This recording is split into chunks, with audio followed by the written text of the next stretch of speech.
સુરતના સચિનમાં જળશક્તિ મંત્રી સી.આર. પાટીલની હાજરીમાં કાર્યક્રમ શિક્ષણ સમિતિની 7 પ્રાથમિક શાળા ભવનોનું ખાતમુહૂર્ત।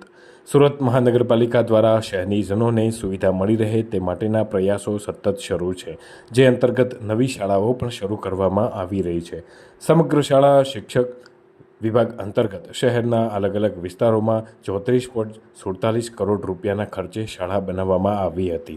7 પ્રાથમિક શાળાના ભવનોનું ખાતમુહૂર્ત કેન્દ્રીય જળશક્તિ મંત્રી સી.આર. પાટીલના હસ્તે કરવામાં આવ્યું છે।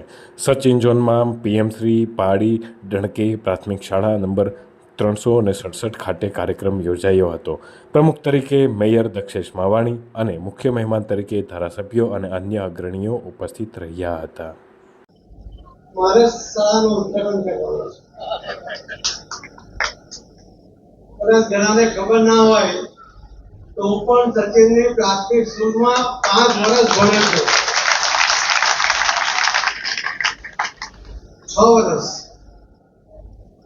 અને એટલા માટે ત્યાં જ્યારે આવી સરસ સ્કૂલ બનતી હોય અને એ કાર્યક્રમમાં હાજર રહેવા માટેને આમંત્રણ મળે, એ સ્વાભાવિકપણે ખૂબ આનંદની વાત છે અને મારા માટે તો ગર્વની વાત છે।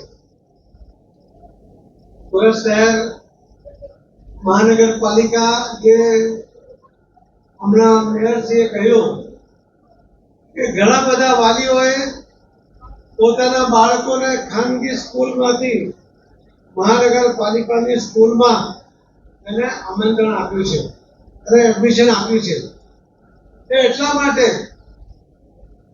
કે જે મહાનગરપાલિકાની સ્કૂલો અને જે બિલ્ડિંગો છે, એનું જે ઇન્ફ્રાસ્ટ્રક્ચર છે, એના જે દરેક શિક્ષકોની જે જરૂરિયાત છે, પૂરતા શિક્ષકો છે અને આખા દેશમાં જેટલી પણ મહાનગરપાલિકાઓ છે એ બધા જે રીતે શિક્ષણનું કાર્ય સંભાળે છે, એમાં સૌથી શ્રેષ્ઠ એ શિક્ષણનું કાર્ય સુરત મહાનગરપાલિકા કરે છે।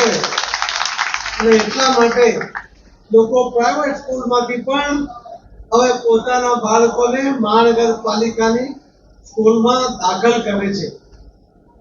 સુરત મહાનગરપાલિકા કંઈક નવું કરવા માટે ટેવાયેલી છે અને એટલા જ માટે આખા દેશમાં જે મહાનગરપાલિકાની જવાબદારી નથી, પ્રાથમિક શિક્ષણ સુધીની જવાબદારી મહાનગરપાલિકાની છે અને એની પણ તમામ ગ્રાન્ટ એ રાજ્ય સરકાર આપતી હોય છે।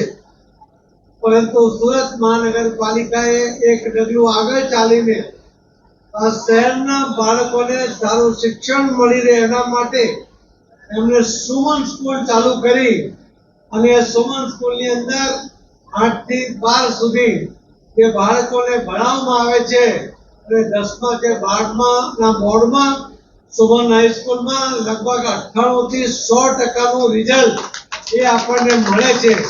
એ જ બતાવે છે કે કેવી સારી ક્વોલિટીનું શિક્ષણ એ મહાનગરપાલિકા આપી રહી છે।